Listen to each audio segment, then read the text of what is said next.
Hello everyone.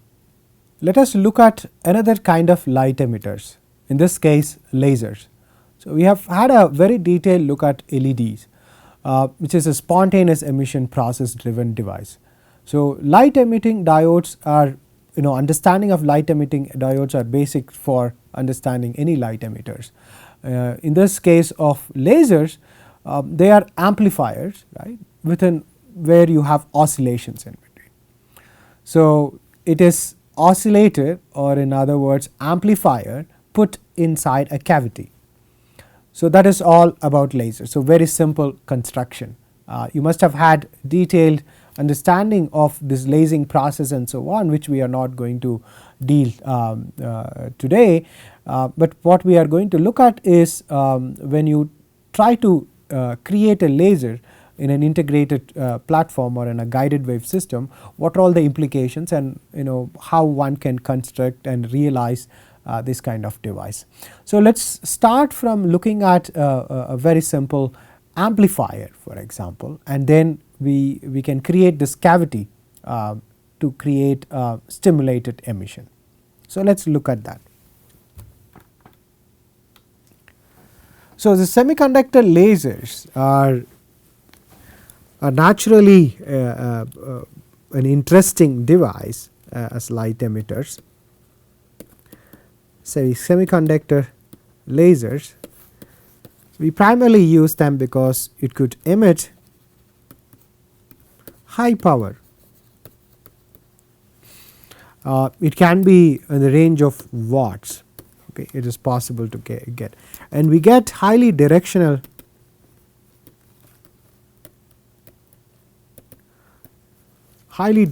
output beams, right, and we could have single mode operation here. So, light could be, and then very narrow spectrum,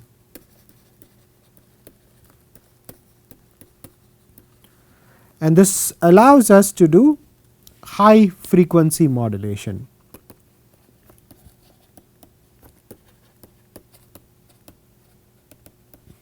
Right. So, these are all important characteristics of semiconductor lasers, not very different from conventional laser, but this laser diodes are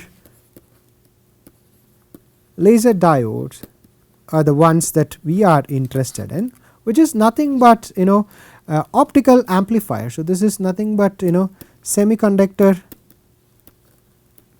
optical amplifiers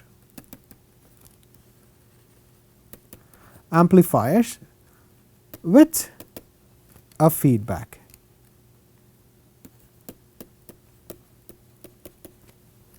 And this is what laser diode is, right. So, similar to our LEDs or any light emitters, we are going to have a forward biased heavily doped PN junction here.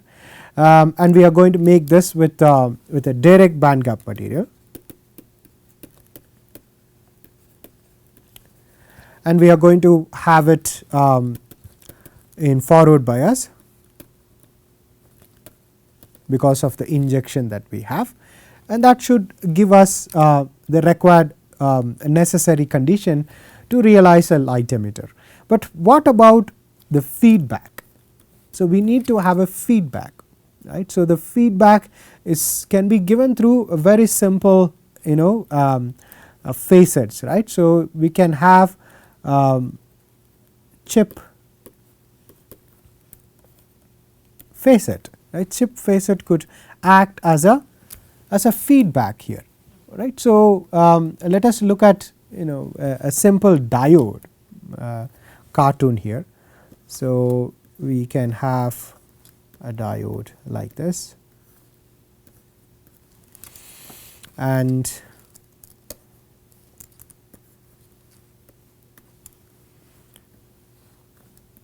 we have P plus and N plus. So, we are going to inject the current through this. You will have current flowing through, and this should result in light emission from the edges, and that that is enabled by this facet. So, this is the cleaved surface. So, when you take a very hard material, right, and then break it, it creates a very smooth surface, right, as an edge. So, this cleaved surface edge provides the cavity here. So, this oscillation that we are looking for is given by this very simple reflection from the edges that we have. So, if this is from the top down, so this is the active region where we have your junction, right, and we can inject it from left to right. So, these are the two edges that we have, very smooth chip edge, right. So, this is the edge we have, and this edge is going to help us in reflection, right, and the current injection is given like this. So, now when you take the same structure as a cartoon, you can look at this as a reflector R1 and the reflector R2, and now we have the light bouncing back and forth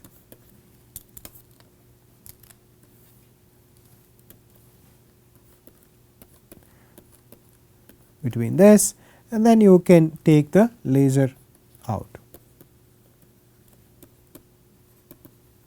from this. So, it has a certain cavity, right. So, it has a certain cavity length,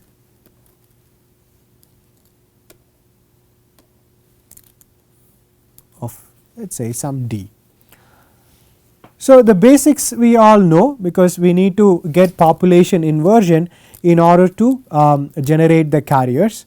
So, that means you need to provide enough injection into the structure here, so that you create the population inversion. And once you have population inversion, then you have a recombination starting to happen, and then you have stimulated emission process coming from your population instability that you have, right. So, when you talk about a very simple, so this is your E. So, you can take one electron from the ground state and put it up by injecting a photon, right. So, when you inject a photon inside the system, you have absorption, right. At the same time, when you want to create a photon, right, or stimulate photon coming out, so you will again put the same energy level here. So, you have your electron sitting on top, will come down, and this will result in emission of two coherent photons. And these two photons are coherent in nature, and this process is called coherent optical amplification. So, this coherent optical amplification is the fundamental process that you use in order to enable lasing. Okay. So, let us take a piece of semiconductor,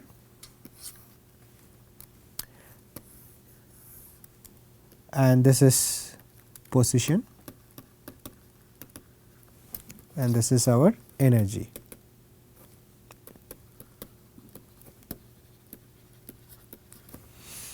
And now this is our conduction band, and this is our valence band. So, now we have a filled state here. So, when there is no input, so this is filled, right, and once we give energy that is required in order to increase the population. So, now there is a transition that happens, right. So, there is a h nu that we give, and this energy h nu the condition for that is something that we know, right. So,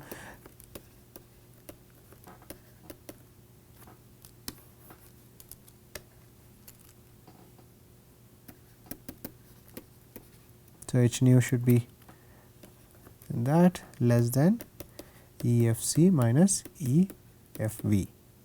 Okay. So, this is the range of photon energy that you want, right. So, when you have this transition happen, you put the charges in the excited state, right, and when you continue to do this, the photon is going to go through this, right, and when it is going through, you will have excited electrons sitting here, but then as it progresses, you will also have recombination.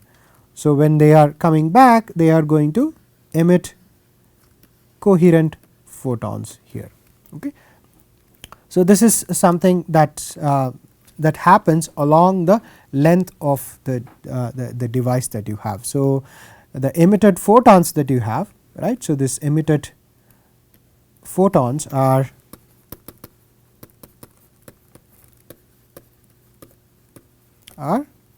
coherent photons. So, the frequency and your phase are identical in nature. Okay. So, this is called amplification by stimulated emission, right. So, this is whatever you have here is nothing but amplification by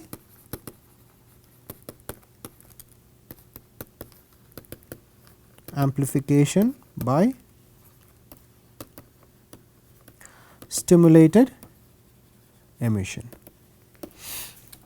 So, I do not want to go into the junction discussion again, because we have already done those discussion earlier, but this generation, something that we have not discussed in this particular sense, is this particular energy gap that we have, right.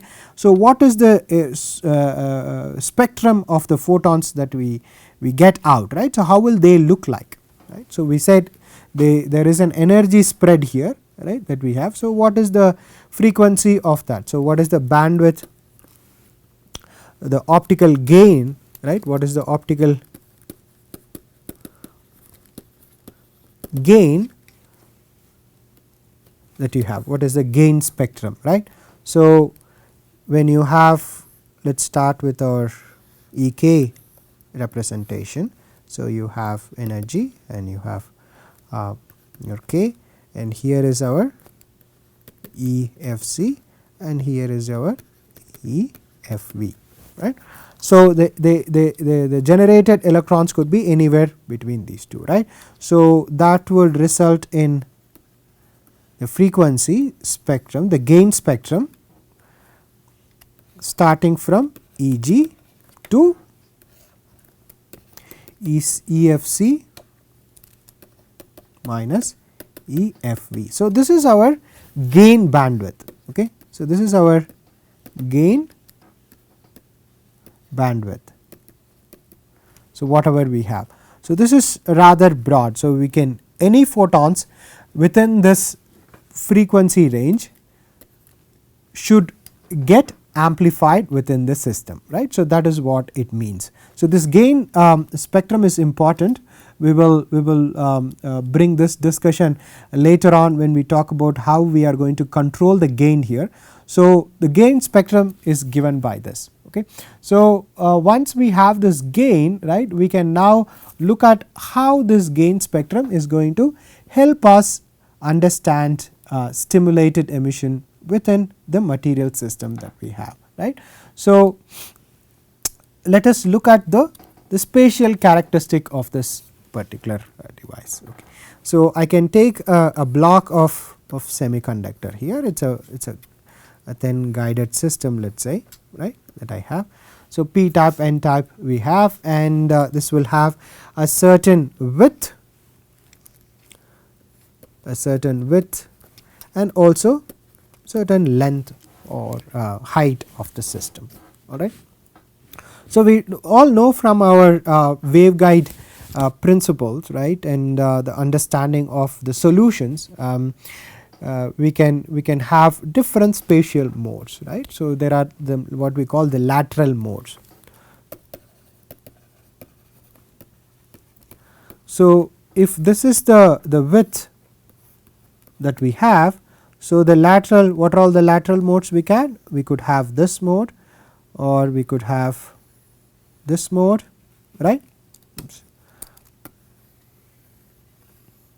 These are all the possibilities, or we could have higher order mode. So, this is mode 0 and this is mode 1 to start with, all right. So, spatially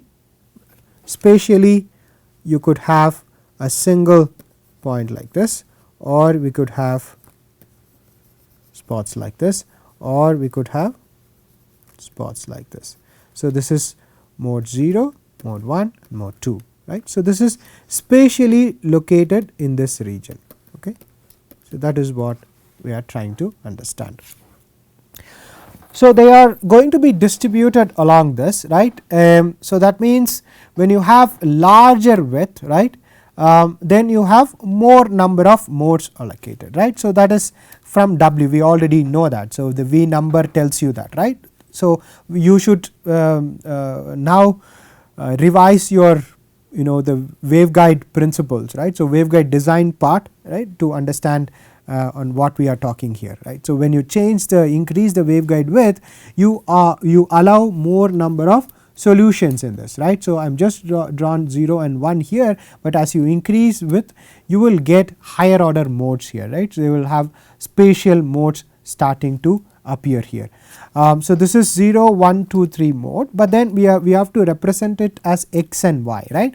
So, this is in x direction. So, this is y, let us say, right, and you could have x where it is all 0 0 0 1, but you could also have x is also changing here, right.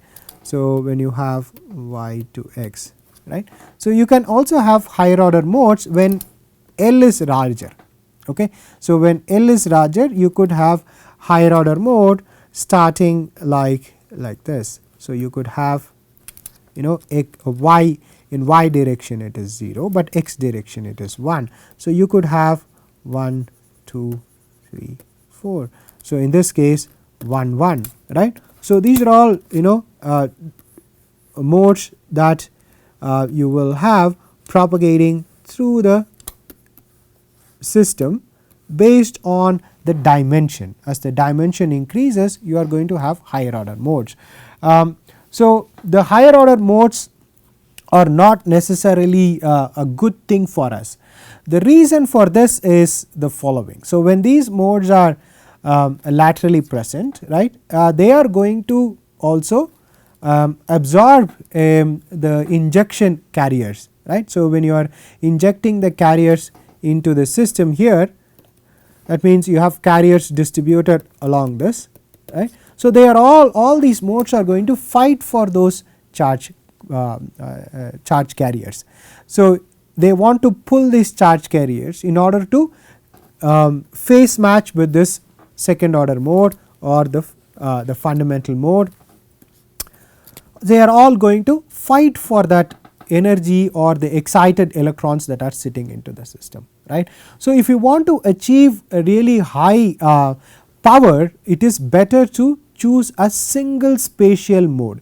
It is preferable to have a single spatial mode to have high power. So, the high power requirement, it is better to go for single spatial mode. This is highly preferable. So, that means you will not have these other higher order modes that are scavenging the charges that you have in the system. Okay.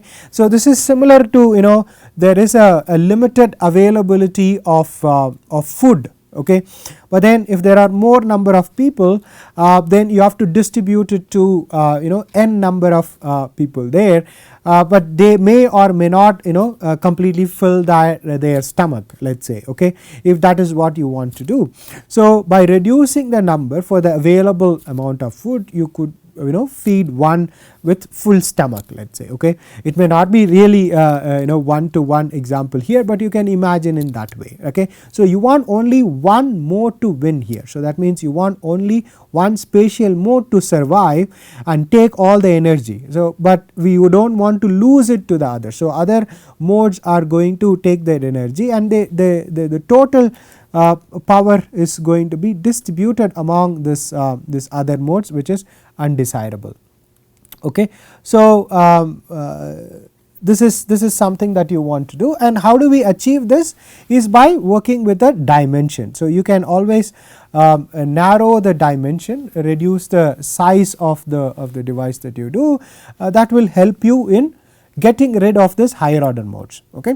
And what is the other advantage of reducing? So, your width reduce size, right. So, you can do this. The other advantage of doing this reduction in size, right. So, the advantage here is also threshold will be reduced. So, the threshold current is also reduced because of the reduced size. You do not need to pump too much of power into the, or rather current into the laser here. Okay. So, we need to look at the size effect on the output as well, right. So, let us look at what is the implication of the size on the output. So, we have a certain width here and certain length here. Okay. So, because of this asymmetry, right, the size of your beam that you are going to get out will also be asymmetric in nature, and that depends on the wavelength and your width that you have, right. So, lambda naught over W and lambda naught over L. So, this is our beam dimension. Depending on whether W is large or L is large, this is going to be an elliptical beam.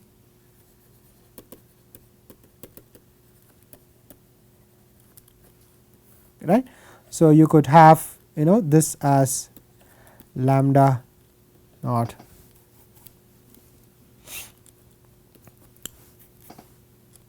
over L. So, when you have larger, you will have larger, sorry, it should be the other way around. Let me draw that like this.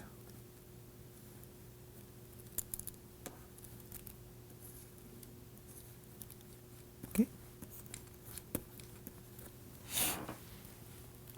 And this is our lambda over W, and this is the emission from our active region, and we need to choose it appropriately. For example, if L is 2 micrometers and W is 10 micrometers, and let us say lambda is 800 nanometer light, then the divergence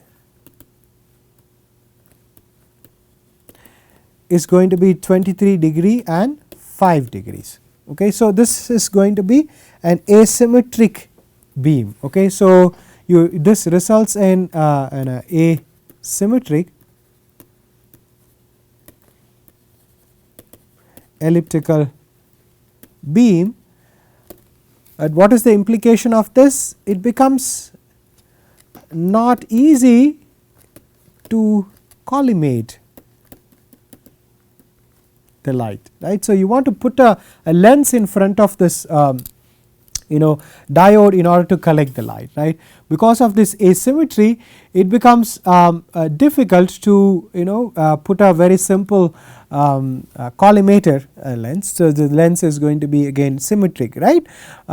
So, it is not going to be easy to collect this light when it is asymmetric in nature. Okay.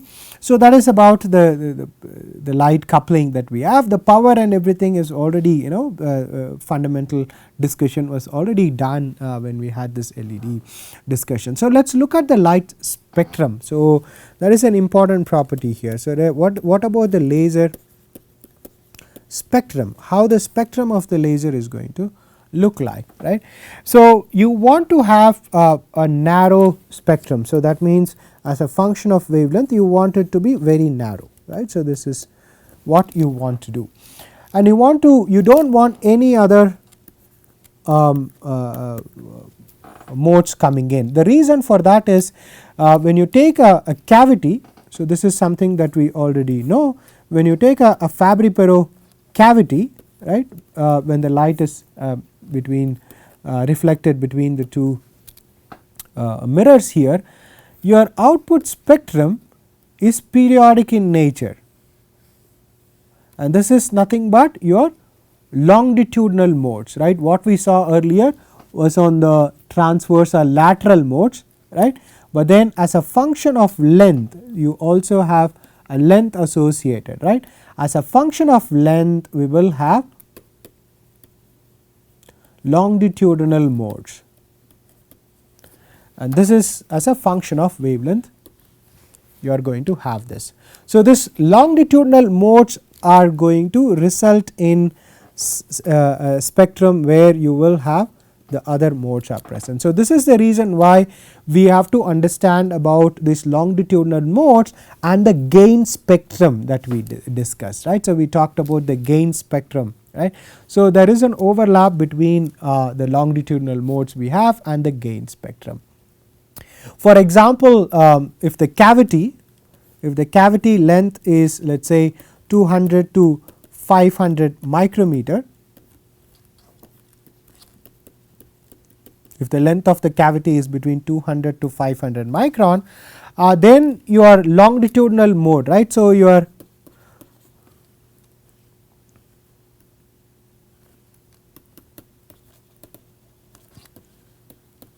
longitudinal mode spacing that you have, right, like here, will be around 100 to 200 gigahertz, right. So, this is rather important, right. So, you have 100 to 200 gigahertz of spacing that you have, right, between the different longitudinal modes. This is nothing but we are talking about this difference, right.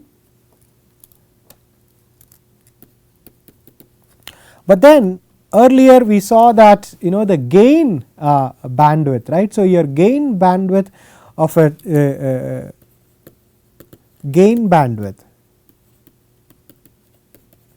So, gain bandwidth of a semiconductor depends on the energy gap, right. So, let me just go back and show you that, yeah. So, we have this gain bandwidth, right, optical gain, we can say bandwidth here. So, this gain bandwidth is this whole region, right. So, this for a semiconductor will be in terahertz. So, it will be about 10 to 20 terahertz. So, gain bandwidth will be 10 to 20 terahertz. So, you can now see that your longitudinal modes are in gigahertz, right, hundreds of gigahertz, but your gain bandwidth is in terahertz. So, definitely you have a larger gain region compared to the number of spatial modes that you have. Okay. So, this is definitely a challenge to just make sure only one longitudinal mode wins. That means your spectrum, right, can be narrow or only one mode survives. Okay. So, you want to have a single mode or even in a transverse direction, right. So, in terms of line width, right, so that is the number of modes. The line width is how sharp this could be, like. So, the laser line width will be around 10 to, it can be anywhere between, I would say 1 to 100 megahertz, right. So, this is very typical. So, it is also possible to have kilohertz class line width as well. So, once you can try to make sure that this cavity thinness is high enough, all right. So, let us look at the implication of this longitudinal modes. Okay. So, with a very small example I am going to show you. Let us take a piece of a laser here. So, this is a laser diode. Okay. So, this is laser diode of length 400 micrometers. So, this is 400 micrometers in length. Okay. The refractive index here is 3.5, let us say, and this material is indium gallium arsenide phosphide, let us say, and we created this cavity and there is a reflection coming out. So, let us look at what is the longitudinal modes that you could have. So, what should be the frequency spacing, right, resonance. This is a resonator mode spacing. Again, these things are from Fabry-Perot cavity, right. So, what is that spacing? That is delta nu, which is given by C by 2 N D, right. So, this is what we had, which is nothing but 107 gigahertz, right, for this particular geometry, all right. So, let us say our central wavelength, right, assume the lambda is 1300 nanometers, right. So, then delta lambda or wavelength spacing, free space wavelength spacing is given by lambda naught square by 2 N D, and that is 0.6 nanometers. So, now if the spectral bandwidth, right, the spectral width, this is B, right, the spectral width is about 1.2 terahertz, let us say, right, or in other words delta lambda of 7 nanometers, right. So, you will have about 11 modes, right. So, this is B divided by delta nu, right, and that is 11 longitudinal modes will be oscillating. So, what I mean by that is you have this cavity, right, that has 400 micrometer long. Within this cavity there are 11 modes that can be going back and forth. So, what are all those modes? So, you could have the fundamental mode here, right, you could have this very high frequency here. So, you could have large number of spatial modes, right. So, they are standing waves, right. So, the proper way to understand is they are standing waves. So, they go like this and then they come back, right. So, these are all the standing modes. So, you could have these standing modes inside this cavity, and how many such modes we have? There are 11 possible modes. So, that means you will have all these modes getting amplified, right. So, as a function of frequency you will have all these 11 modes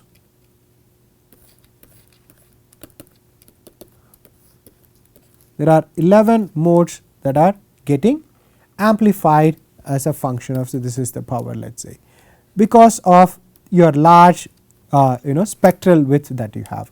For example, if you want this to be a single mode, what about single mode? What you need to be single mode? To obtain single mode, the length d, right, is 400 micrometer we had, that should be the d, right, length d should be reduced, right. So, that is what we want to do, right. So, let us go here. So, we want to reduce this length d in order to make this much larger. So, when you make this length d go down, this is going to be much larger, right. So, that is what you are trying to do. So, the length that we need in this case, right,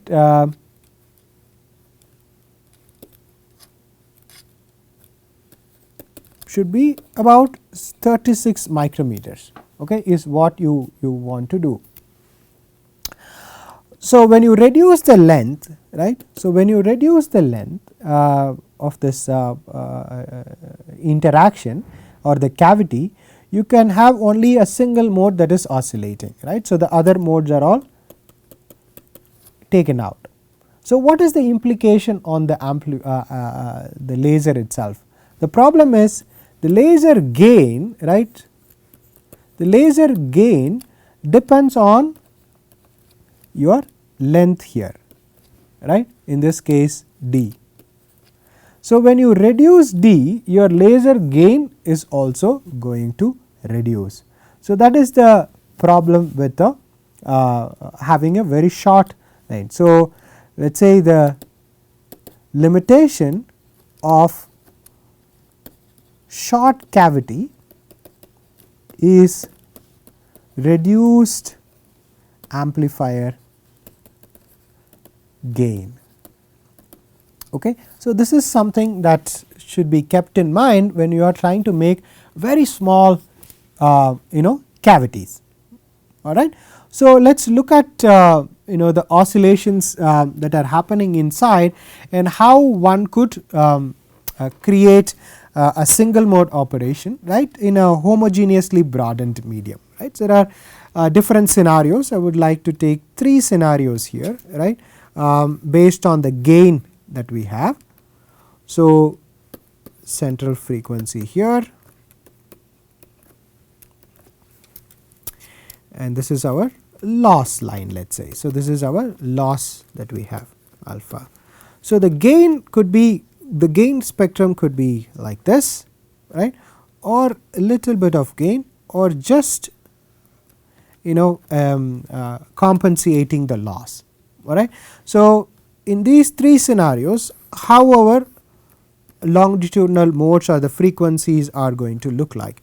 So, when there is a gain to all the modes here, so all the oscillating modes are going to get amplified. There is an amplification for all of it, but in this case the oscillations that are out below this threshold are going to get very low amplification or low gain, and they would die out. Okay. But then when you have the right amount of gain here, you will have only single mode, right. There is no oscillations that are supported outside the gain region here. So, this is very important to understand how you should make this gain choose the number of longitudinal modes that we have here. Okay. So, by having the saturation here, right. So, this is the gain saturation that we have to a level that you compensate for the losses in the cavity. We should be able to just make sure that only the one overlapping mode that you have wins, while the other modes that are sitting outside, you see here the gain is much lower than the loss that we have. So, that means these modes that we have outside this cavity will not get amplified. So, they will all die out. Okay. So, this is how your homogeneous broadening will help you your gain saturation will help you in achieving single mode, and in this case this is a homogeneous broadening, right. So, your gain spectrum is moving up, right, without having any distortion at all. So, that is a good thing. And the second thing is about the spatial distribution, right. So, when you take a piece of a semiconductor in this case, right, the laser here. So, there are two possible modes, we will look at those two modes, right. So, one mode has an oscillation with a higher frequency. Okay. So, in that case the mode is having high frequency mode. So, your spatial distribution is right like this, and another mode as a low frequency. So, in this case, right. So, in the frequency domain you have a mode here and then a mode here, right. So, this is nu naught and this is nu 1. So, when you have this injection, right. So, we are having injection here, right. So, this is actually the active region. So, in the active region the mode is present in such a spatial distribution. This is the longitudinal mode, right. This is the standing wave that we have, right. So, this is basically the standing wave that we have, right.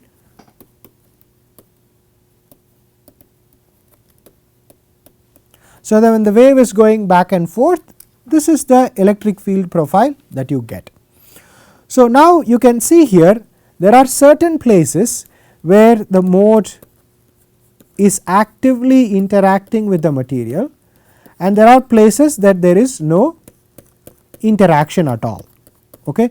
So, this shaded region is where carriers are extracted. So, this is the active region that you have. So, in these regions is where we have the regions where there is no overlap here, right, are the regions like this, right. The active region, right, the active overlap regions, right, that you have are the regions where you have just the right amount of saturation. So, the regions that are shaded here is the saturation region, while the unshaded region is where you have the higher gain, right. So, you can look at these two modes, right, and when you look at these two modes, which mode efficiently extracts the charges, that is our mode nu naught, right. So, that is a high frequency mode, and this mode will have higher gain compared to nu 1 with low frequency. So, the gain that you have, so this is actually the power that you have. So, the gain that you have for nu 1 is less than the gain that you have for nu naught. Okay. So, this is something that you should keep in mind, that when you are having a spatial distribution of this mode in the semiconductor, the more the overlap, the more the longitudinal mode is having with the material, the higher the gain will be, and this process of collecting all the charges is called spatial hole burning.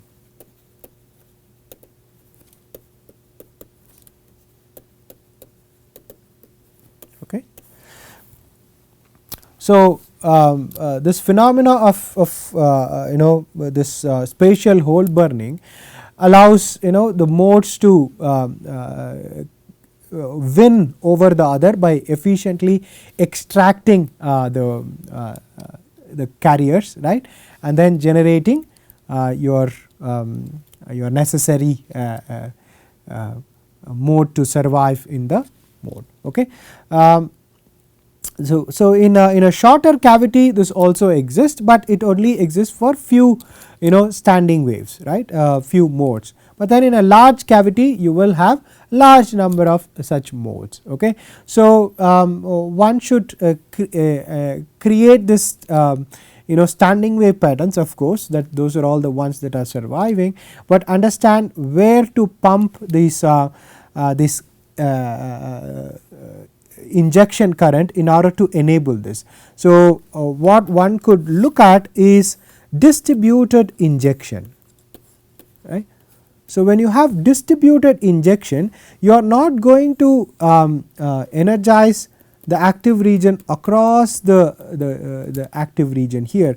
So, there is only particular regions here that could be energized, while the others won't. So, this will allow a mode of certain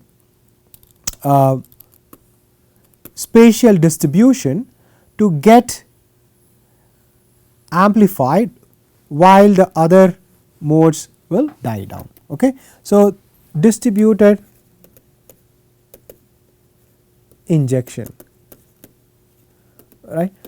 So, this particularly works with the higher order modes, right, where the frequencies are much larger, but then it will not work for high frequency modes. The reason for that is it is going to be very challenging to put these electrodes very close to each other, because there is a technology limitation associated with this. Okay. So, with this we have understood some of the important criteria in achieving lasing in a semiconductor. So, the basics are all covered in fundamental courses, but what we understood here is something that you might not covered in any of the basic courses about the whole burning concept, and how do you select the longitudinal modes, and what is the effect of the cavity, the longitudinal modes that we have, and the gain itself. So, by making all these relations, we have fairly good understanding in designing a semiconductor guided wave amplifier and also a laser. Thank you very much for listening.